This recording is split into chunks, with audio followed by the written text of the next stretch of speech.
오늘 설교 말씀의 제목은 뉘우치고 가라 이 말씀으로 우리 마태복음 21장 함께 보도록 하겠습니다. 본문 말씀에 보면 한 아버지에게 두 아들이 있었습니다. 그리고 아버지는 아들에게 순번대로 부탁을 하였습니다. 28절에 보면 그러나 너희 생각에는 어떠하냐? 어떤 사람에게 두 아들이 있는데 맏아들에게 가서 이르되 예 오늘 포도원에 가서 일하라 하니.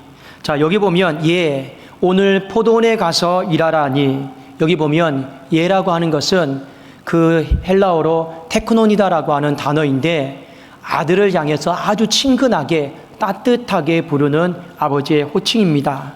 자, 이것은 어떤 의미냐면 아버지가 아들에게 충분히 명령할 수 있음에도 불구하고, 권위적으로 말할 수 있음에도 불구하고 부드럽게 부탁하셨다라는 것을 의미를 하고 있습니다. 뒤에 보면 오늘 포도원에 가서 일하라 했습니다. 우리가 여기서 유의해서 봐야 될 단어가 무엇이냐면 오늘이라고 하는 단어예요. 지금 뭔가 포도원에 문제가 생긴 거예요. 급박한 어떤 어려움이 생긴 거예요. 그래서 아들이 가서 해결해 주고 아들이 가서 수습해 줄 것을 당부를 한 것입니다. 이때 첫째 아들의 반응입니다. 29절에 보면 대답하여 이르되 아버지 가겠나이다 하더니 가지 아니하고. 첫째 아들은 네 알겠습니다 했지만 가지 않았습니다. 특별히 가겠나이다라고 하는 이 단어를요, 이 헬라 원문에 보면 무엇이 강조된 단어이냐면 내가 꼭 가겠다, 내가 가겠다라고 하는, 내가 가서 수습하겠다라고 하는 그 의미가 상당히 많이 내포되어 있는 단어입니다. 꼭 가겠다라는 거예요. 그런데 어떻게 했어요? 가지 않았습니다. 자, 아버지는 둘째 아들에게 말씀하셨습니다. 30절에 보니까 둘째 아들에게 가서 또 그와 같이 말하니 대답하여 이르되 실소이다 하였다가 그 후에 뉘우치고 갔으니. 둘째 아들은 대놓고 나는 안 가겠습니다, 싫습니다라고 이야기했습니다. 그러나 그 후에 뉘우치고 갔다라고 하는 표현을 볼 수가 있죠. 여기 뉘우치다라고 하는 헬라어 단어가 메타멜로마이라고 하는 뜻입니다. 이건 어떤 의미냐면 내 안에 감정의 변화를 말하고 있어요. 내가 아버지를 너무 모욕을 줬구나, 많은 사람들 앞에서 창피를 줬구나, 내가 아버지를 좀 부끄럽게 했구나, 이런 내 마음 안에 감정의 불편함, 이런 것들이 생긴 거예요. 그래서 이게 바로 이 메타멜로마이라고 하는 감정의 변화, 뉘우침입니다. 그리고 뒤에 보면 같다라고 하는 표현이 있죠. 이 같다라고 하는 표현은 선택의 변화를 말하고 있습니다. 즉 둘째 아들은요, 불순종의 삶에서 순종의 삶으로 태도의 변화가 일어났다, 오늘 이렇게 소개를 하고 있습니다. 예수님께서 이 두 아들의 반응을 소개하시면서 사람들에게 물어보셨습니다. 둘 중에 누가 아버지의 뜻대로 행하였느냐? 자, 한번 말씀을 봅시다. 31절과 32절에 제가 한번 읽겠습니다. 그 둘 중에 누가 아버지의 뜻대로 하였느냐? 이르되 둘째 아들입니다.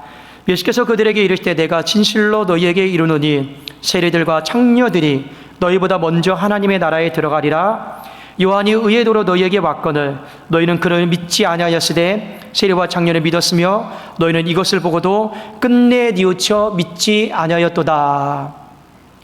이 첫째 아들과 둘째 아들이 누군지를 예수님은 해석을 다 했습니다.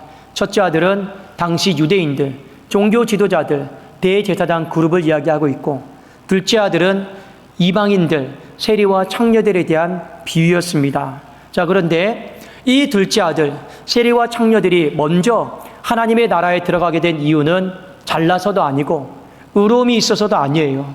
무엇 때문에 들어갔습니까? 그들이 뉘우치고 믿었기 때문에 하나님 나라에 먼저 들어간 것이고, 첫째 아들은 성경 지식이 없어서 천국에 못 들어간 게 아니에요. 율법을 몰라서 못 들어간 게 아닙니다.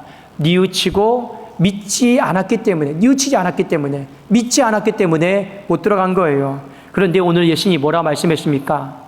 너희들보다 더 늦게 기도 시작한 사람이 더 먼저 응답받고, 너희보다 신앙생활 더 늦게 시작한 사람이 저기 먼저 돼 있고, 앞에 가 있으면 이 먼저 시작한 사람이 내 자기의 신앙을 좀 점검하고, 나는 왜 먼저 시작했는데 이렇게 아직도 이 자리일까?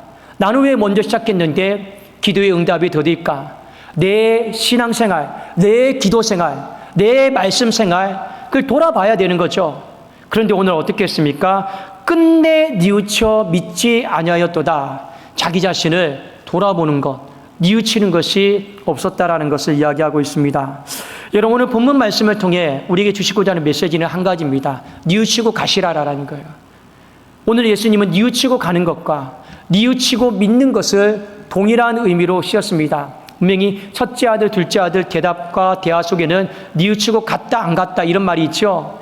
31절과 32절에는 뉘우치고 갔다라는 의미보다 뉘우치고 믿었다라는 의미가 있죠. 그러므로 뉘우치고 간 것이나 뉘우치고 믿는 것을 예수님은 똑같은 의미로 사용을 하셨습니다. 자, 그러면 이 두 아들의 삶을 통해서 우리가 뉘우치고 가는 것, 뉘우치고 믿어야 될 부분이 무엇인가를 한번 같이 살펴보았으면 좋겠습니다. 자, 먼저 둘째 아들을 통한 배울 점, 적용점입니다.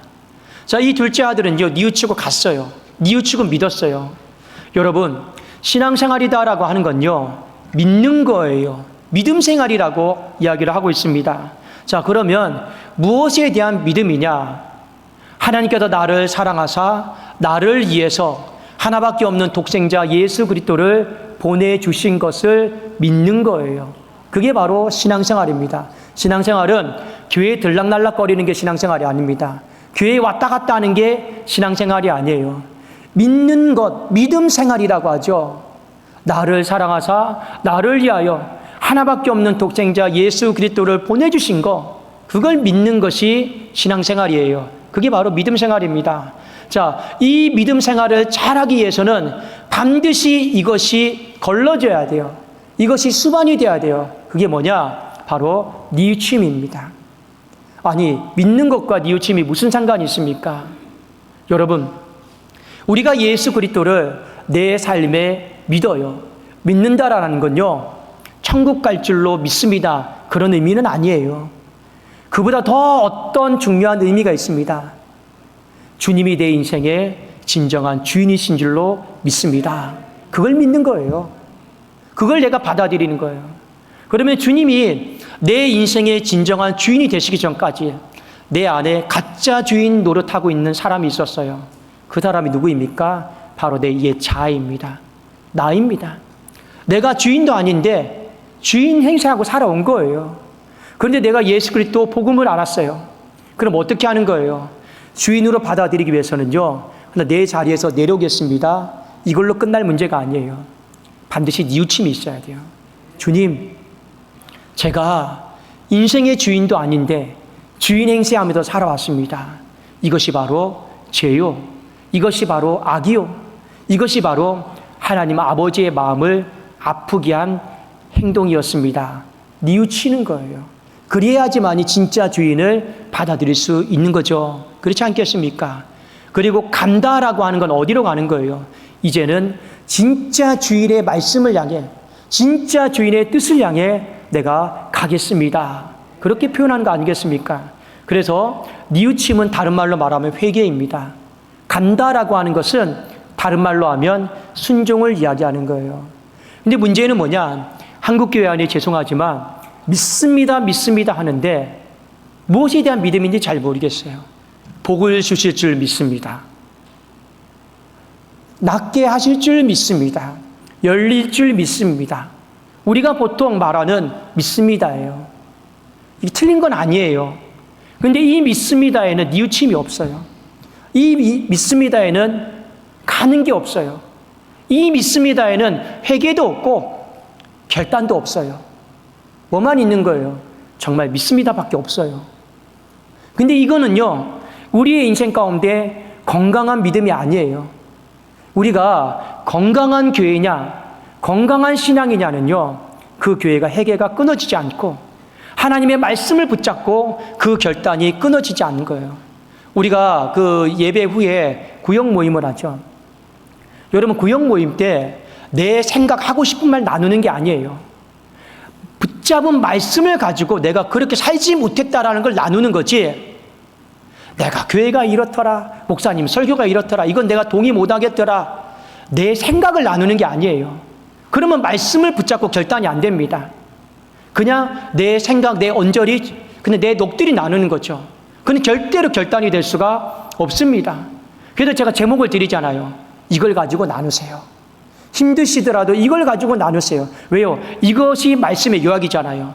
그 말씀을 붙들고 나눠야지만이 결단이 되는 거지. 그러나 내 생각, 내 감정, 내 힘든 넋들이 이거 나누면요, 건강한 구역이 될 수도 없고 건강한 믿음 생활이 될 수도 없지 않겠냐라는 거예요.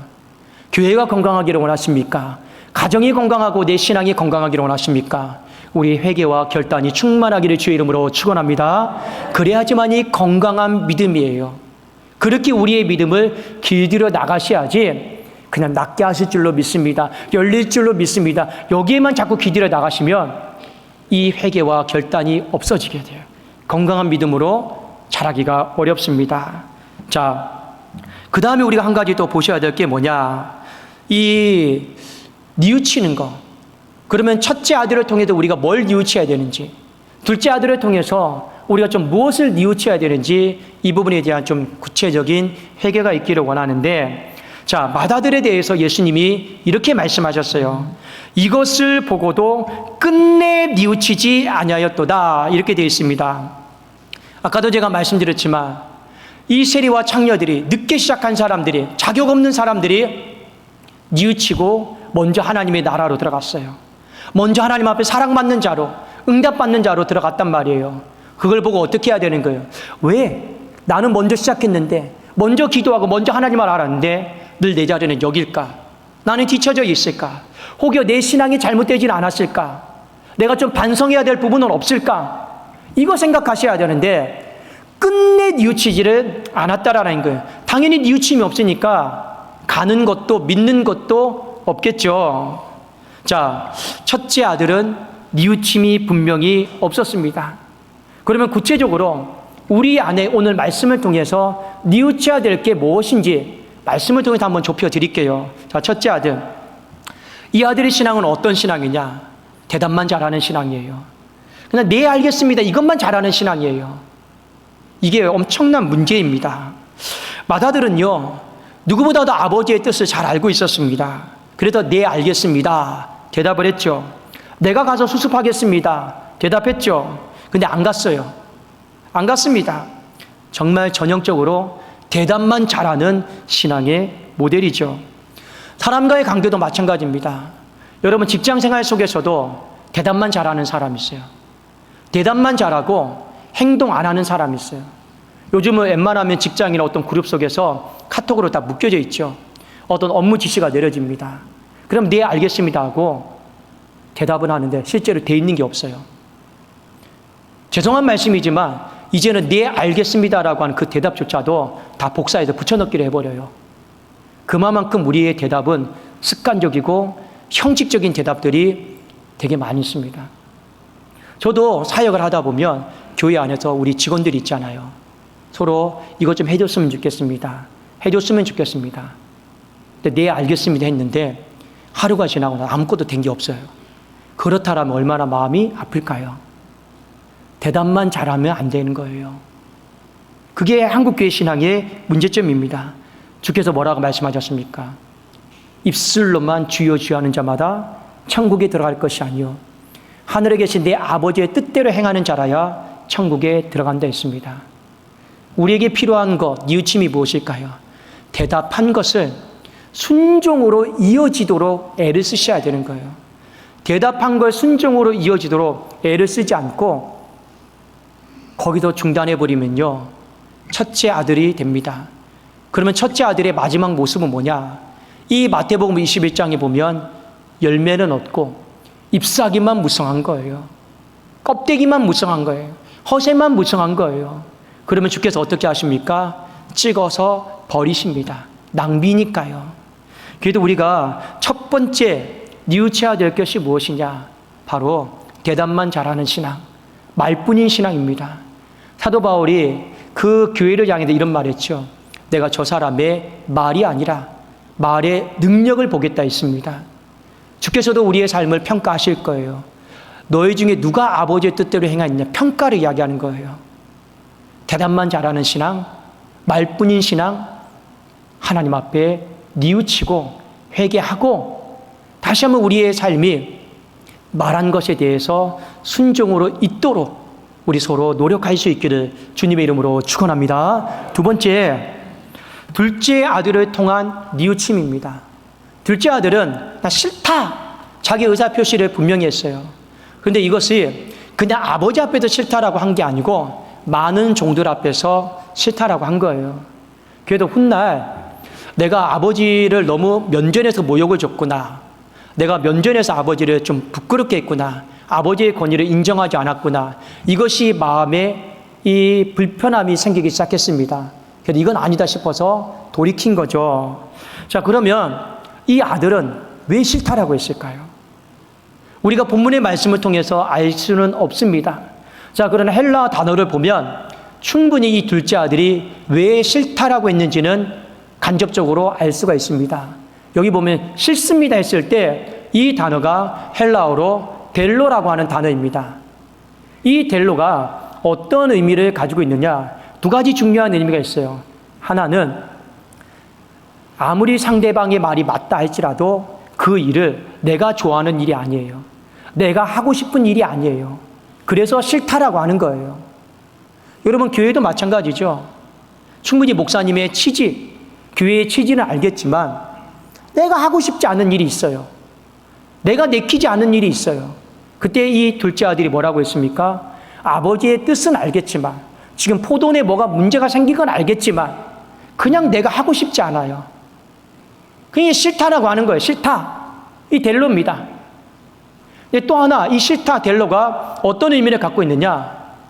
내가 누군가에게 그 말을 들을 때 내가 강요당하고 있다, 내가 부담을 느끼고 있다, 나를 좀 그 말로 압박을 주고 있다. 그때 이 델로라고 하는 단어, 싫다라고 하는 단어를 쓰고 있습니다. 아버지의 말 충분히 공감이 됩니다. 그런데 내가 아버지의 말 듣고 보니 강요당하고 있는 느낌이 들어요. 내 압박을 느껴요. 내 안에 부담이 돼요. 불편해요. 그래서 뭐라고 얘기하는 거예요? 싫다. 이렇게 이야기하고 있습니다.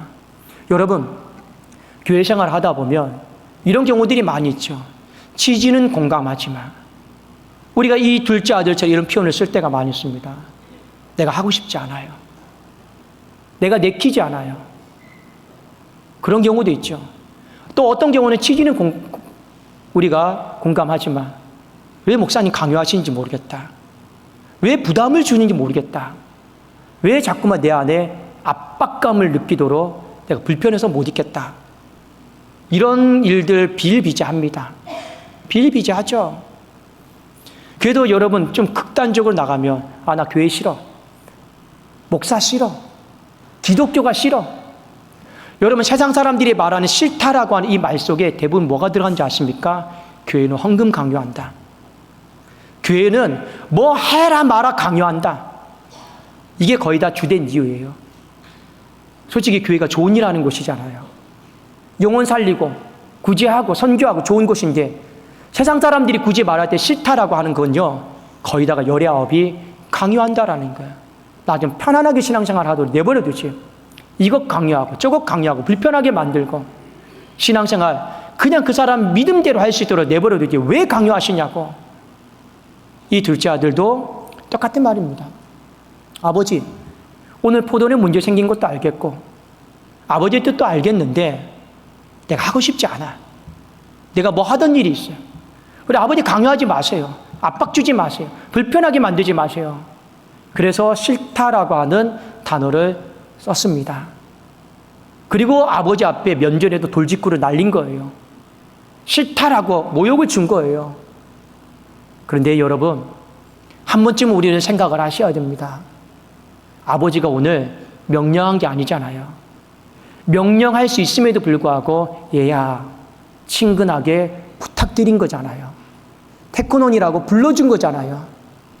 그러면 아버지가 오늘 좀 급하다, 좀 오늘 가서 수습을 해야 된다, 부탁을 드린 거잖아요. 그러면 이 둘째 아들이 어떻게 해야 됩니까? 내가 싫어도, 내가 좀 부담이 돼도, 부족해도 내 아버지 가보겠습니다. 내가 어떻게든 가서 좀 수습해 보겠습니다. 이게 맞죠?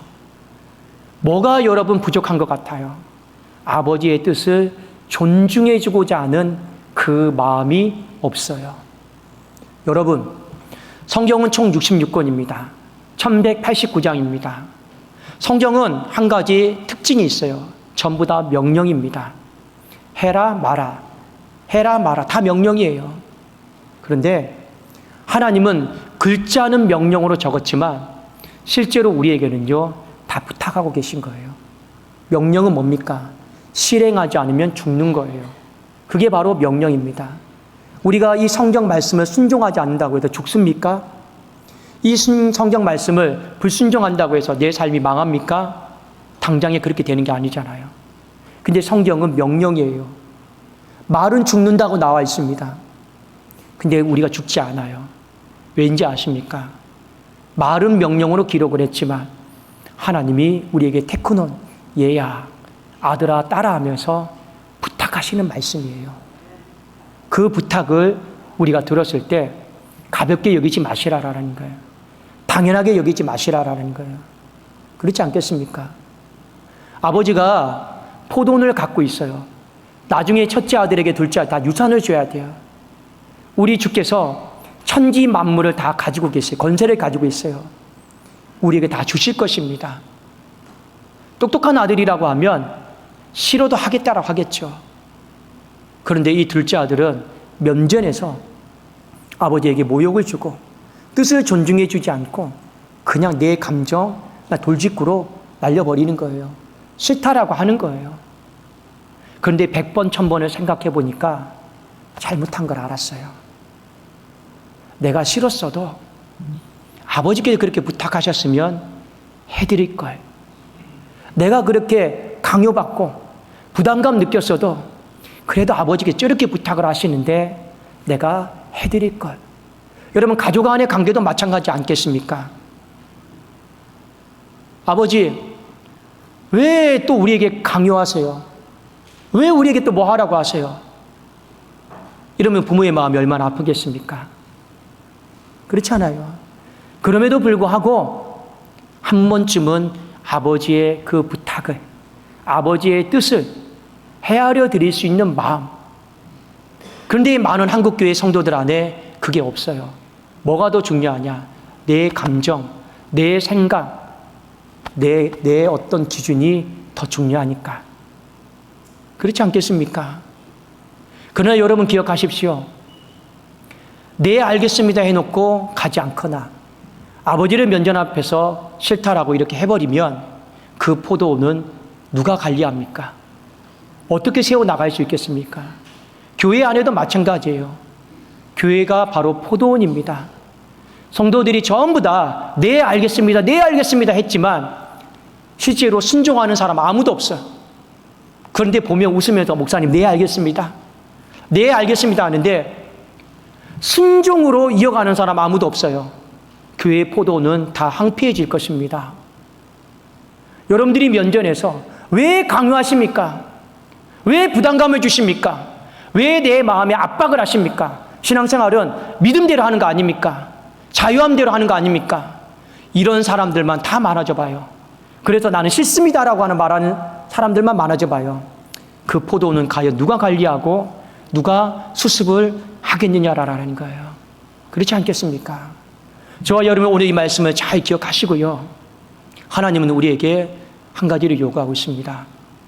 뉘우칠 걸 요구하고 있어요. 가기를 요구하고 있습니다. 회개를 요구하고 있고 결단을 요구하고 있습니다. 가룟 유다처럼 뉘우침은 있고 가는 게 없으면 그것도 문제입니다. 저는 우리 교회가 이번 한 주 건강을 회복했으면 좋겠습니다. 건강을 회복한다라는 건 회개가 많아졌으면 좋겠고 결단이 많아져야 돼요. 그러면 교회는 건강해지는 거예요. 여러분의 구역이 가정이 건강해졌으면 좋겠습니다. 남 탓하지 말고 내가 좀 잘못하지 않았을까? 나를 좀 돌아보고 회개하고 내 생각, 내 어떤 넋들이 나누지 마시고 이번 주 말씀이 이러이러했는데 그 말씀을 우리가 한번 붙들고 한번 살아가도록 나 좀 이렇게 좀 도와다오.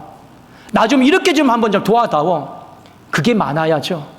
그래야지만이 겨우 뭐가 되는 거예요? 결단이 되는 거예요. 결단이 되는 거예요. 그 회개와 결단이 있을 때 우리는 어떻게 되는 거예요? 하나님 앞에 포도원을 상속받을 수 있고 하나님 앞에 먼저 된 자로 살 수 있고 그것이 있어야지만이 내 신앙이 잎사귀뿐인 신앙이 아니라 열매로 충만한 신앙이 되지 않겠느냐라는 거예요. 부디 저와 여러분 이번 한 주 우리에게 주신 가정의 포도원, 교회의 포도원 건강하게 만들어갈 수 있기를 주님의 이름으로 축원합니다. 기도하겠습니다. 살아계신 하나님 아버지,